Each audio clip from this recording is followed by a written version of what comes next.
بسم الله الرحمن الرحيم هابين وناكسن مركله السلام عليكم ورحمة الله كسو دواada qodobada wararka ugu door korona idin hayso channelkeena Tusno Media wararkii ugu dambeeyay ee shirka ka furmaya magaalada Muqdisho madaxweyne Farmaajo oo warka soo saaray geerida Generaal Cabdisamed Cali qaramada midoobay oo soo bandhigtay laba arrin oo ku guuleysan kara shirka ka furmaya magaalada Muqdisho loolanka u dhaxeeya Turkiga iyo Imaaraadka Carabta oo lagu halagalay Soomaaliya qodobada iyo qodobo dhowr ah ku maqli doontaan soo dhawaada faafahinta warka intaasi waxay ahaayeen qodobadii wararka ugu door korona ku soo dhawaada warkii oo fidsan madaxda maamul goboleedyada ayaa la filayaa in ay badankoodu maanta soo gaaraan gudaha magaalada Muqdisho oo lagu wado inuu ka furmi doono shirka u dhaxeeya dowladda federaalka iyo maamul goboleedyada oo uu qayb ka yahay gobolka Banaadir shirka ayaa dib u dhac ku yimid mana muuqata in uu maanta furmi doono iyadoo oo madaxweyne goboleedyada Galmudug Koonfur Galbeed iyo Jubbaland ay soo gaareen Muqdisho halka ay ka maqan yihiin kuwa Hirshabelle iyo Puntland wararka qaar ayaa sheegaya in shirka ay u badan tahay in uu furmo maalinta Sabtida ah maadaama bari ay tahay Jimco qabanqaabadii u dambeysay ee shirweynaha wadatashiga qaran ayaa ka socota magaalada Muqdisho waxaana la filayaa in shirkan xal loogu heli doono ismariwaaga doorashada oo muddo badan soo jiitamay inkasta oo ay ku gadaaman yihiin caqabado hor leh shirkan ayaa waxaa ku baaqay ra'iisul wasaaraha Soomaaliya Maxamed Xuseen Roble kadib markii uu madaxweynaha kowdii bishan May ku wareejiyay hogaaminta howlaha doorashada iyo amniga go'aanka madaxweyne Farmaajo ayaa yimid kadib markii golaha shacabka ee baarlamaanka Soomaaliya uu ka noqday qaraarkii uu muddada ugu kordhiyay hay'adaha dowladda 21 Abriil taasi oo ay ka soo horjeesteen maamul goboleedyada Puntland, Jubbaland, midowga musharaxiinta, xisbiyada mucaaradka, gudoomiyaha aqalka sare iyo beesha caalamka. Muddo kororsigii fashilma ayaa dalka ka riday qalalaase siyaasadeed iyadoo magaalada Muqdisho ee caasimadda dalka ay gashay maalmo dagaal oo dhinacyada ku kala aragtida duwan doorashada ay isku fara saareen. shirka la filayo inuu furmo ayaa waxa uu dib u soo nooleynayaa rajada laga qabo in heshiis laga gaaro khilaafka doorashada maadaama shirkii Afisyoone bishii Abriil horaanteedii natiijo la'aan ku soo dhamaaday shirkii Afisyoone ayaa fashilkiisii waxaa shaaciyay dowladda oo dusha u saartay Jubbaland iyo Puntland ase yeeshee madaxda labadaas maamul ayaa iska fogeeyay eedeynta xilligaasi ay dowladda u jeedisay wuxuuna dalka xilligaasi wixii ka dambeeyay galay xaaladan hubanti la'aan ah dib looga soo kabtay ra'iisul wasaare Roble ayaa ku howlan sidii dhinacyada ku kala tagay shirkii hore ka hor midka Khamiista uu ka dhex dhaliyo kalsooni si loo helo is-aaminaad iyo wada shaqeyn horseed u noqon karta xal laga gaaro ismariwaaga muddada soo jiitamaysay warbaahinta Turkiga ayaa baahisay in xifaaltanka siyaasadeed ee dowladaha Turkiga iyo Imaaraadka Carabta uu gaaray meeshii u sareysay xili ay ku loolamayaan gudaha dalka Soomaaliya warbaahinta T54 ee Turkiga ayaa sheegay in dagaalka siyaasadeed ee labada dowladood ee Turkiga iyo Imaaraadka Carabta ka dhaxeeya uusan ku koobnayn oo kaliya taageerada militari ay siiyaan dhinacyada isaga soo horjeeda Liibiya balse uu dagaalkoodu xiriirsan yahay ilaa Soomaaliya Imaaraadka ayaa ka dagaalamaysa in Turkiga awoodiisu ku fidiyo gobolka Geeska Afrika sidaas darteed markii Turkigu uu saldhig ciidan ka hirgeliyay magaalada Muqdisho ee caasimadda Soomaaliya oo Imaaraadkuna uu saldhig ciidan ka sameystay magaalada Berbera sida ay sheegtay warbaahinta T54 Imaaraadka oo xiriir fiican la leh Somaliland oo iyadu ku dooda in ay ka go'day dalka intiisa kale ayaa waxa uu uga faa'iideysanayaa xifaaltanka siyaasadeed ee kala dhaxeeya Turkiga oo asagu dhinaca saaray dowladda federaalka Soomaaliya Turkiga intuu isku muujinayay caasimadda Soomaaliya ee Muqdisho Imaaraadku wuxuu saldhig ciidan ka dhistay Berbera oo ku taala gacanka cadmeed isagoo taageeraya Somaliland oo madax banaanideeda ku dhawaaqday 1991 ayaa lagu yiri warbixinta juqraafi ahaan Imaaraadku wuxuu sii waday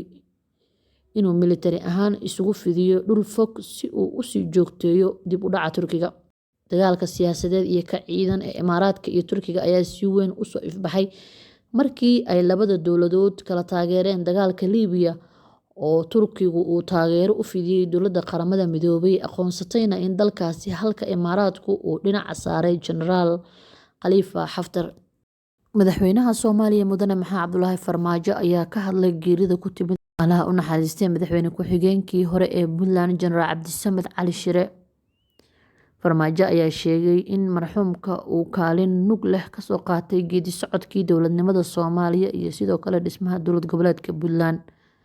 Inna lilaahi wa inna ilayhi raajicuun. Marxuum Cabdisamed Cali Shire waxa uu ahaa oday Soomaaliyeed oo ay ku weyn tahay dowladnimada dalka iyo dib u soo celinteeda, ayuu qoraalkiisa ku yiri Madaxweyne Maxamed Cabdullaahi Farmaajo.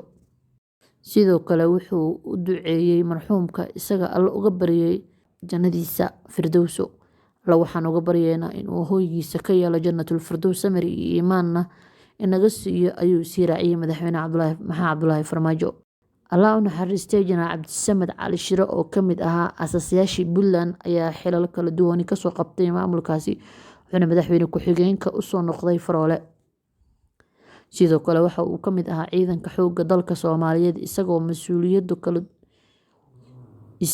mas'uuliyado kala duwan ka soo qabtay dowladdii dhexe ee kacaanka. Marxuumka ayaa lagu wadaa in saacadaha soo socda la aaso, waxaana haatan socota qabanqaabada aaska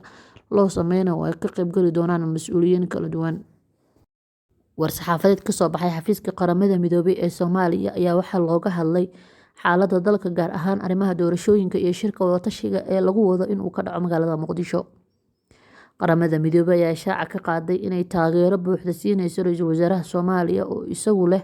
qabanqaabada shirkaasi iyo madaxda kale ee Soomaaliyeed ee ka qaybgalayso si ay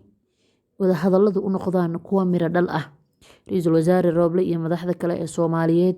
waxay haysteen taageerada Qaramada Midoobay ee ku aadan guuleysiga shirka wada-tashiga qaran ee doorashooyinka ee ay Soomaalidu hogaaminayso, ayaa lagu yiri war-saxaafadeed ka soo baxay Qaramada Midoobay.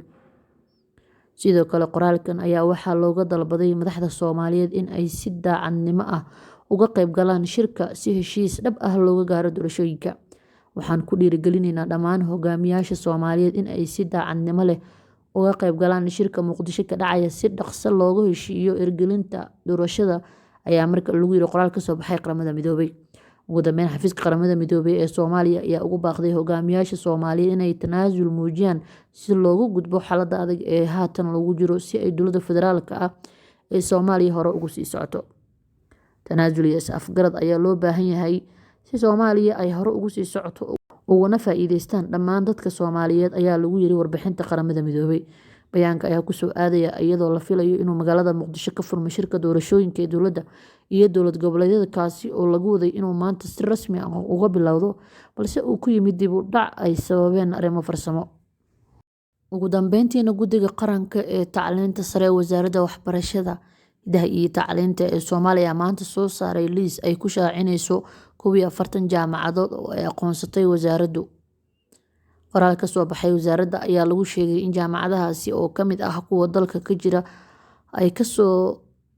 gudbeen wejiga koowaad ee qiimeyntii uu guddiga ku sameeyay jaamacadaha dalka ee ka diiwaan gashanaa Wasaaradda Waxbarashada, Hidaha iyo Tacliinta Sare. Jaamacadaha aan ku jirin liiskan waxay heli doonaan fursad labaad oo ay ku soo buuxiyaan